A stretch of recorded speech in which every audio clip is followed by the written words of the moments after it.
Let's begin by recognizing that an hour ago, 16 years ago, history played out in a way that was pretty awful, and that we should recognize that our country will never be the same as a result of that. And for those who lost their lives at 9/11, obviously our hearts go out to them. And now we have this hurricane aftermath in Florida. I have a personal stake in that. My mom's in Boca Raton with no power, 94 years old. That's hard stuff for a lot of people, and a lot of people lost their lives. A lot of people lost their property, so our hearts go out to the people in Florida as well.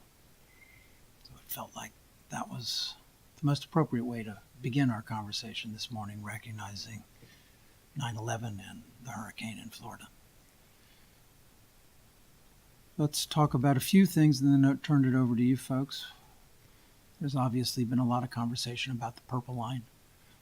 All of you know that I am a strong supporter of the Purple Line. And I've had a number of conversations with state officials affirming my support for the Purple Line and also making clear to them that I will fight for my constituents. I will fight for all Montgomery County constituents. It's a major construction project, and it is one in which the rules of the game have to be understood by everybody. Transparency is terribly important. So I'm one of those that was not wild about the way this project rolled out. It's a project that had been moribund for years. It moved at glacier speed, and it went from glacier speed to Mach speed in a nanosecond. And all of us were catching our breath, trying to catch up with the turn of events. So it is something where now that we have succeeded in this major endeavor, now we have to be equally vigilant to ensure that the state does everything it can to minimize the impact on our residents. It is a major, major construction project. The loss of the trail is a major loss. We knew it was coming. We bought it for that purpose. That does not make it any less of a loss. And so I certainly do not support any delays in this project. I believe the lawsuit that has been filed is, even as Judge Leon observed, beyond a real stretch. It is a frivolous lawsuit. And so now we have to get on with this project, but we have to get on with it knowing all the rules of the game. So some of the rules of the game changed. We were not aware that instead of having a 30-day notice, there was a 7-day notice in effect. The county was not aware of that change. And so I have asked that all the rules, any changes to the rules, be shared with us. Montgomery County residents play by the rules. The state needs to play by the rules. If we know the rules, we can absorb this in a much better way. So we will be looking to have a hearing on this matter with the state, with the concessionaire, who I've also talked to, with our county Department of Transportation, who I've also talked to. We're scheduling that currently for the 28th of this month. We wanted to make sure that all the legal issues, Judge Leon's issues, were dealt with before we had any more public conversations about this. But it's at that point in time that I hope that our community will really understand the different roles of the state, the concessionaire, and our county. And one of the questions that comes up all the time is, how are we going to make sure that the new trail is what has been promised? And so that's the conversation we need to have with our county to make sure that our county DOT officials are on top of this and making sure that the reconstructed trail is everything that we were, in fact, promised. That's on us. But it's on the state to make sure that this process works, that is so terribly transparent, that we have our citizens advisory groups coming together so that they are informed of what is taking place, that you have a website that is second to none in terms of showing everything that's taking place, that we know week by week what the construction schedule is so that our citizens understand what inconvenience will happen. So I'm among those that think that this was a huge victory for our county and for our region. And I will say to you, it will be an equally difficult construction project. Both are true. And so we just have to do the best we can to make sure that we minimize the impact on our residents. I consider that my job. Big development this morning. Don't know if you all saw Metro funding. Governor Hogan, notwithstanding the published reports with respect to Governor Hogan's meeting with Mr. McAuliffe and Mayor Bowser, Governor Hogan this morning announced that he would pledge $500 million additional dollars to Metro, $125 million a year over the course of the next 4 years if Virginia, D.C., and the federal government matched it.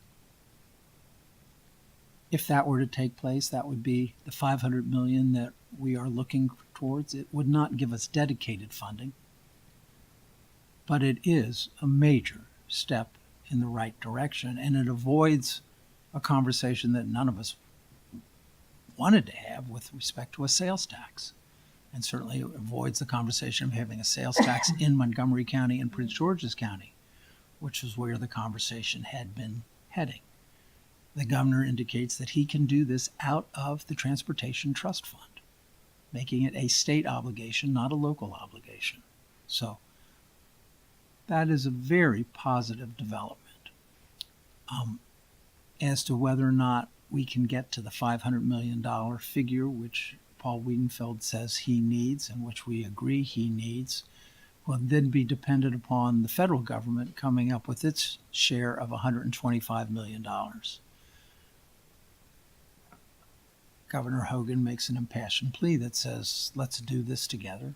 Let's have Virginia, D.C., and Maryland sit down with the federal government. He does seem to have a pretty good relationship with the Secretary of Transportation. And let's see if we can't convince them to pony up another $125 million. So if that were to take place, it seems to me that that would be a very big deal for our region and for our county, because our county is absolutely dependent on Metro being everything it can be and should be and once was.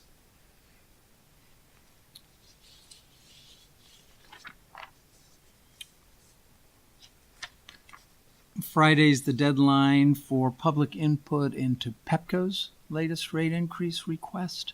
It is a rate request that is not justified. It is a rate request that ought to be rejected. I have testified to that effect. Pepco is asking for a too high a return. Pepco is asking to recover in rates for investments that actually were not made at the time of their filing, which is against the rules of how utilities are compensated. And finally, Pepco did not meet one of its most important pledges that were made during the course of the merger. In the course of the merger, Pepco said, we will improve our reliability by this much. And we promise you we will do that. And I was one of those that said, Exelon doesn't have secret sauce that can suddenly make Pepco more reliable. Pepco knows how to do this. They haven't been incented to do this. I never thought we needed a merger for that purpose, but nonetheless, the merger was passed by a 3-2 vote. But this pledge of Exelon and Pepco's was part of the order approving the merger. And then 3 months later, after the merger was approved, Pepco failed to meet its first pledge. Pepco should not be rewarded in this context, and our ratepayers should not be compensating Pepco in this manner. On minimum wage, just to go over where things stand, we currently have scheduled a briefing on the 19th. We have not yet heard back from PFM with respect to the questions that were posed by our council. It's my understanding the county executive still has additional questions for PFM, so I don't know when we will hear from PFM. We will still have public hearing on the 26th, and people can testify with respect to that. I'm assuming the HHS committee will take up the matter shortly after the public hearing. I continue to believe that we will get to yes on this issue. I have committed myself to get to yes on this issue.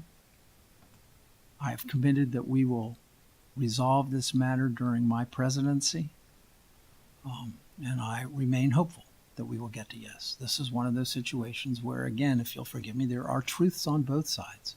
It is true people work too hard for too little, and it is also true that if we do this too quickly, it will have a negative impact, particularly on small businesses and nonprofits. And so this has always been an issue as to timing. This has been an issue as to how the scope of small businesses and timing of when you impose this on small businesses. We have increased our minimum wage in Montgomery County over the course of the last several years, and small businesses have absorbed something on the order of a 30% increase in their cost of doing business, plus sick and safe leave. That's a lot to absorb. So this is really, and has always been, in my judgment, fundamentally a question of timing, of how fast do we get there, for whom, and how do we define small businesses in the process. And finally, let me just say, I don't know if you all saw the story in the New York Times recently. It could have been this morning about the Amazon search. Amazon is the blue whale, right? Amazon is just an extraordinary opportunity for whatever community is able to land them. They are going to open a new headquarters someplace else. It is a 50,000 job creator. It is $5 billion net economic benefit. It is transformative. And it is certainly my hope and my expectation, based on my conversations with the executive branch and with our Economic Development Corporation, that Montgomery County will play, and we will play hard. The New York Times listed the Washington region as one of the 3 regions most likely to get Amazon in their estimation. If you look at where Amazon is in Seattle and what the culture of their community, you look at sort of an urban vibe, you look at Washington, Boston, and Denver. They gave the nod to Denver. We'll see. But the Washington region is clearly going to be a player in this competition, and it is certainly my expectation that Montgomery County will be one of those entities that is saying, why not here? We have transit, we have an urban vibe, we have culture, we have a quality of life, we have education, we have the smartest workforce anywhere, and we are the most diverse community anywhere. And when you look at the kind of high-tech software world, when you look at the things that make an Amazon say, this is a workforce, this is a place where I'd like to be, I have to tell you, I think Montgomery County should be at one of the top of the list of places where they should go. And I say that with all sincerity, not just a homer, as I am, but because I actually believe it. I look at their culture and I look at what we could offer and I say, let's see if we can't make a run here. Why don't I pause there? Turn it over to you guys. Have you identified any locations in the county that might fit for an Amazon headquarters? I mean, this is a large building, and they want an urban vibe. Is there somewhere in the county, or is there a few places in the county that might make sense? I believe that there are. I'm really reluctant to get into particular sites at this moment, but I wouldn't be sharing my thoughts with respect to this if I didn't believe we did have sites that would be appropriate for them. Given Nowhere in the particular, no specific site. I have Whitepoint Mall, the Elcor site. I have particular sites in mind, and Wrigley those. downtown Silver Spring. You could call it Amazon Silver Spring or something. What do you think? I do think that there are sites. I will leave it to you. I've had conversations with property owners. I've had conversations with our government officials. There are sites. I don't want to get ahead of our Economic Development Corporation, which really has to take the lead with respect to this. This is one of those instances which we have established a private nonprofit corporation led by the private sector. I need them to do their work. We need them to do their work. But I have had a number of conversations with the private sector directly, expressing interest, and there are government sites that could be of interest. So I do know that we are going to play, and we have a strong hand to play. Well, on the question of transit, though, when we have Metro, that is, I mean, we have entire websites dedicated to unsuck Metro and the failings of Metro on a daily basis. How do you make the pitch? And you have three entities that are, jockeying as well, if you pay the bill, then I'll kick in for the bill, but I'm not going to pay if you're not going to pay. How do you sell that to Amazon? Well, I have to tell you, as I've said before, that if we don't fix Metro over the course of the next several years, shame on us. This is a hard time to fix it in an election year. There are reasons why these conversations are difficult in this moment, but is there a recognition even by the governor of Maryland, a commitment to make $125 million for 4 years, $500 million out of the trust fund? Okay. That's somebody stepping up here. So I have to tell you, I am ultimately optimistic that we will return Metro to a fine subway system as it was 40 years ago. And so I think the region has had a wake-up call. It's hard work. It's messy work. You have governance issues. You have funding issues. You have allocating. All those are true. There are challenges. But I remain optimistic that we are up to overcoming those challenges because our entire region is dependent upon it. And I would also observe you've got the president of Amazon does have a home here in the Washington region. So he knows this region. And you say to yourself, I've got a place in Seattle. Don't I want a place on the East Coast? Don't I want a place in the nation's capital, the doorstep of the nation's capital? I would if I were Amazon. So I feel like we've got to play. And we will have the transit in Montgomery County. We'll have the Purple Line, we'll have Metro, and we'll have bus rapid transit. Okay? If we do our work, we will have one of the finest transit systems in the country. We have a workforce second to none. We have an educated workforce second to none. We have bioscience. We have educational institutions. We have a quality of life. Where do people want to go? Where does he want 50,000 of his workers living? In lovely neighborhoods with good schools, with fine culture, and great transportation, and smart people, and a diverse community. That's Montgomery County. I'd love to make the sales pitch myself.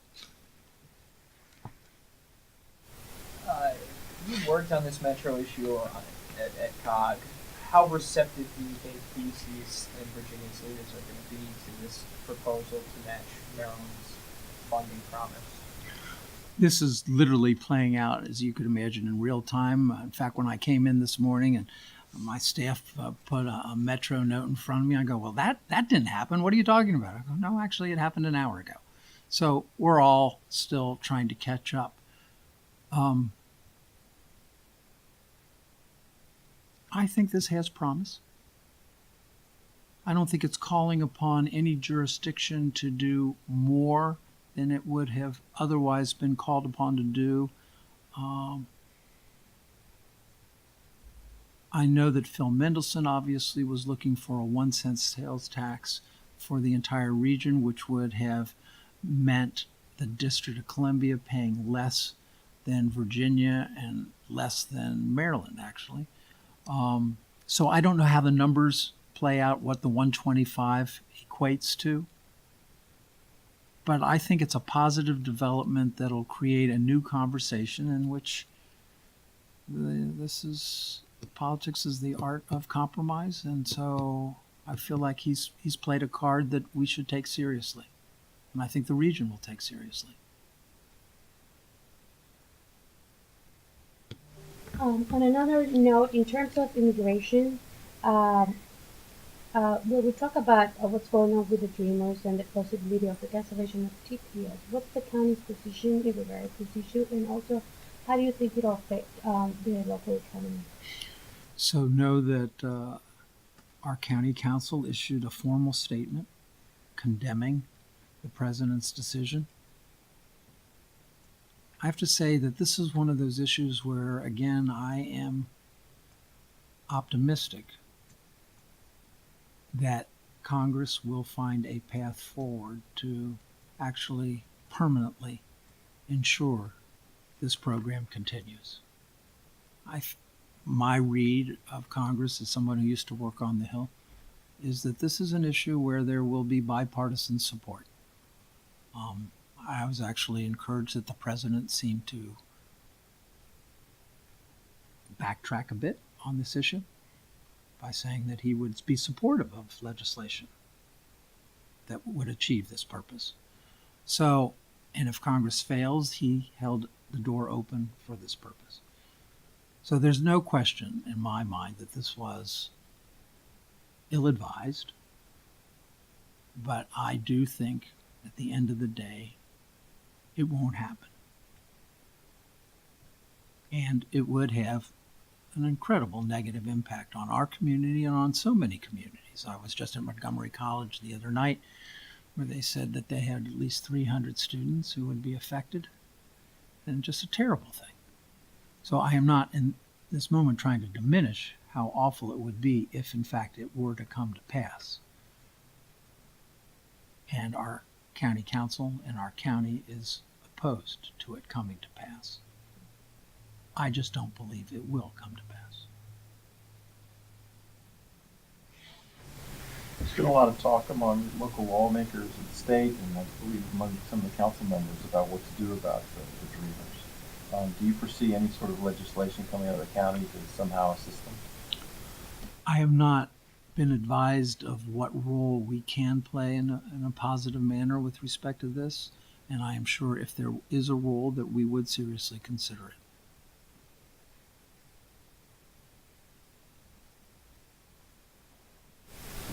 Last week there was a body found in Logan Branch Park in the stream.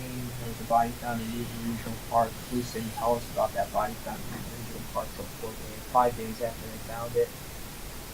There was a shooting in Burtonville. That guy died. One person was injured. Is there something going on in the county right now that we should be aware of? Is there a public safety issue? Is this crime linked to ongoing? Is it linked to gang activity? Is it linked to anything that you know about? You've been briefed by police about what's happening with this violence. I have not been briefed by the police with respect to it. I anticipate having a conversation today with the police chief to be informed with respect to it.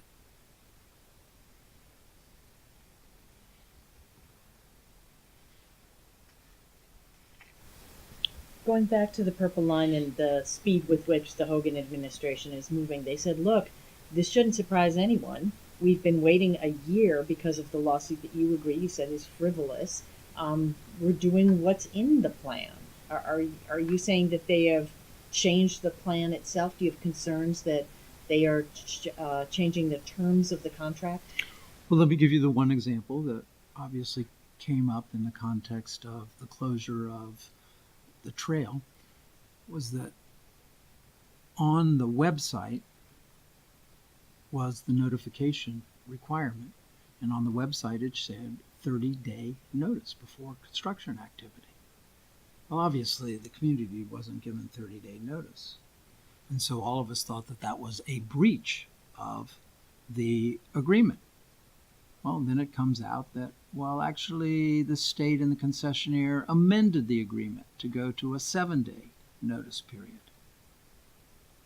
Well, I didn't know that. The county didn't know that. The community didn't know that.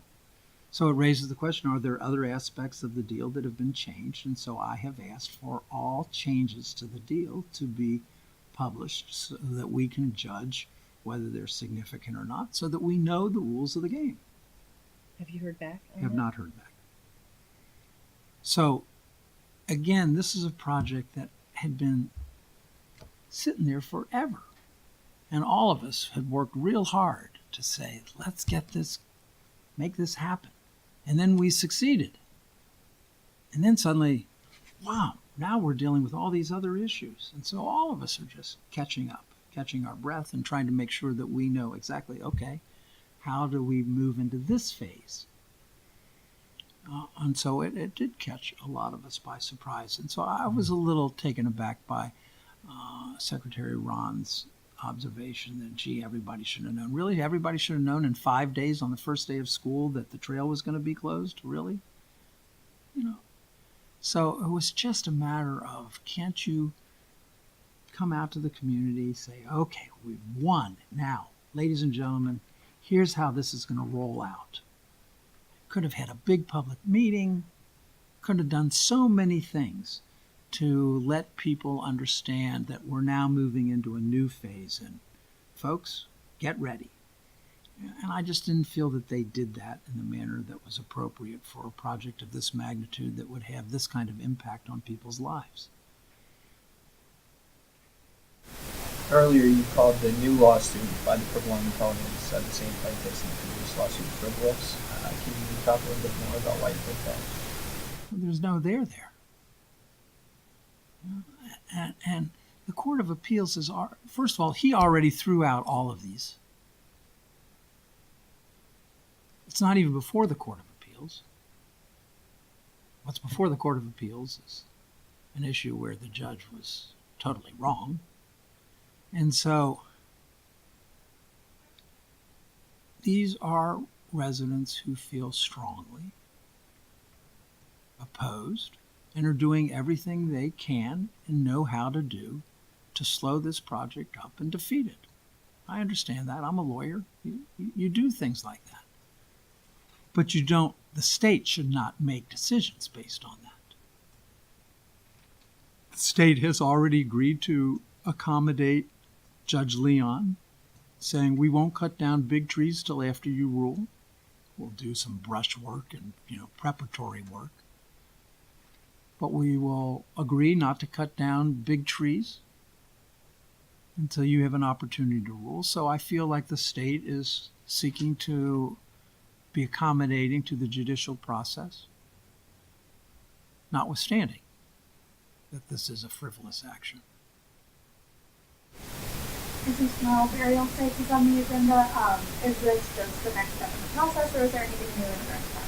No, it's just the next step in the process that we hope to make advances so that we never have this conversation again about coming upon an unmarked burial grounds and wondering, oh my goodness, what are we going to do here?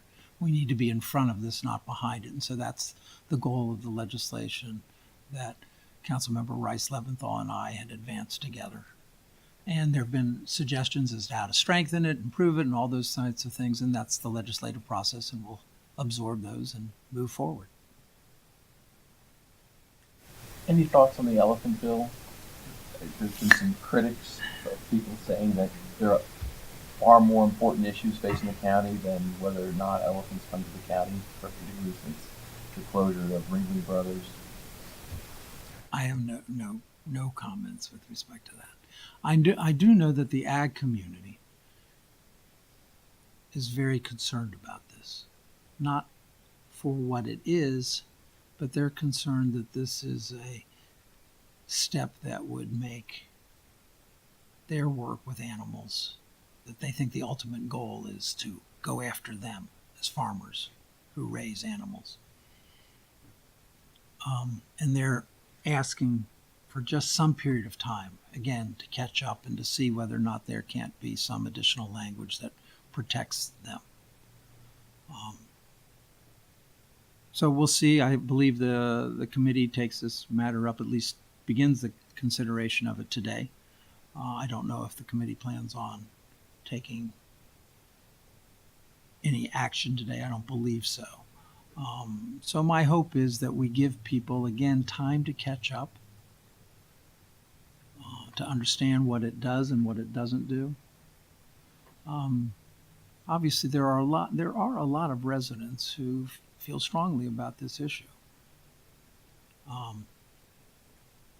So that's all I'll say with respect to it. Well, can I follow up on that in terms of how far along this goes? For example, AKC shows where they have obedience contests, or fly ball, which is a sport that dogs do, or agility. Would those things fall under this? I don't believe so. This is exotic animals.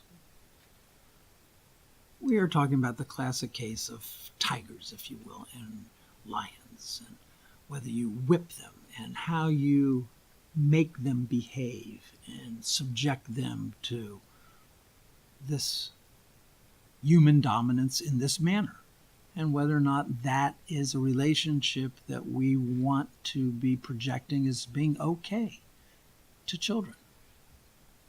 Okay, period. So I was surprised that the issue came up. I had not heard of the issue previously. I believe it came up at a Tacoma Park public conference, one of our town hall meetings, and was the first time I had heard of it. And it took me a while to get my mind around it, but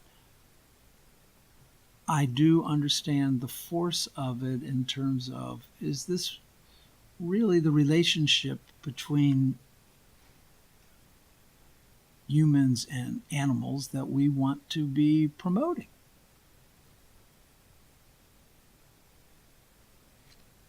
So on that level, it is really intended to be very narrow in scope. Do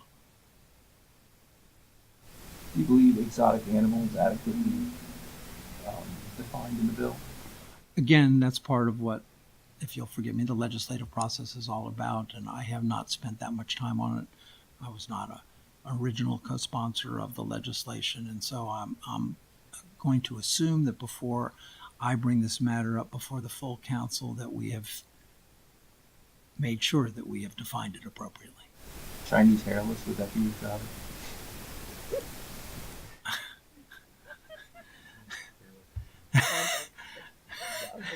Dogs are not covered? Dogs are not covered. Okay. Thank you. You worried about your dog? My dog is anything but exotic. We've clearly gotten to the bottom of the barrel in these questions. Is there anything else, ladies and gentlemen? I just wanted to ask about green building code. I think some time ago I had heard that some builders were concerned about what it may include. Yes. It's coming up, I think, tomorrow or this afternoon. And I believe that those issues have been worked out to the satisfaction of our environmental community and our building community. It did take a lot of work, a lot of conversations to get there.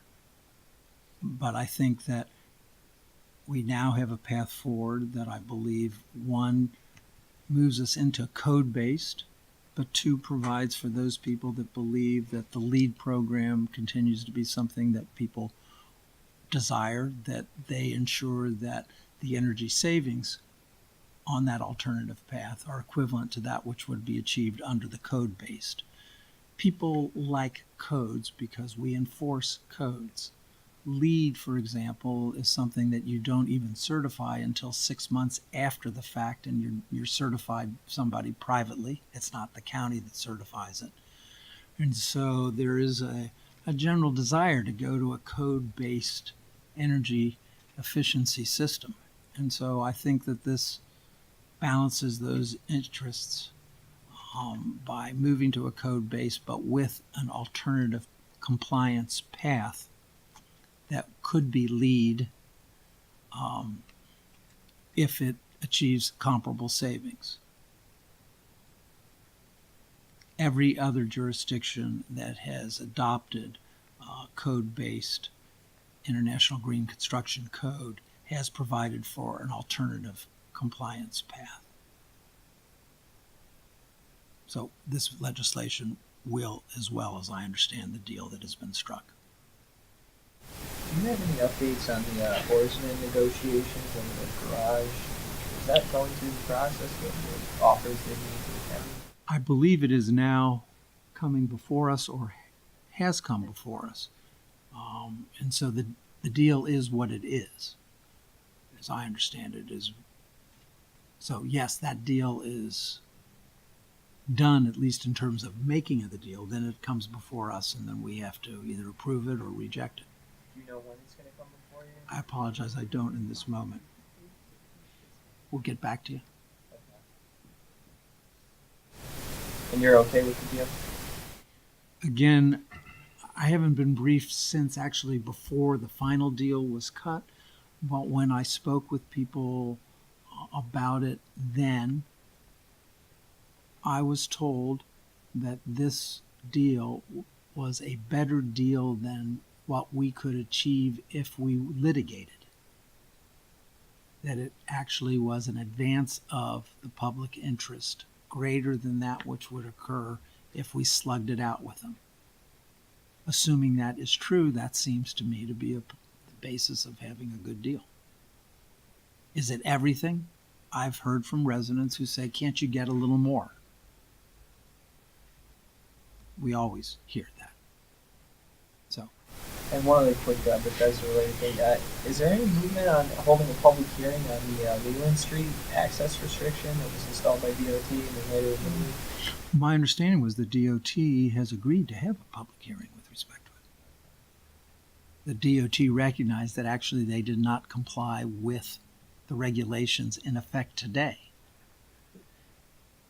And so they are going to have, the director told me personally that they were. When they're gonna be able to I do not. So they're still trying to move forward with this access restriction. They haven't given up on it. No, I believe now they are having a public hearing with respect to it. I don't necessarily believe that they agree that what was done was what should have been done. I'm advised that it was not reviewed at the highest levels.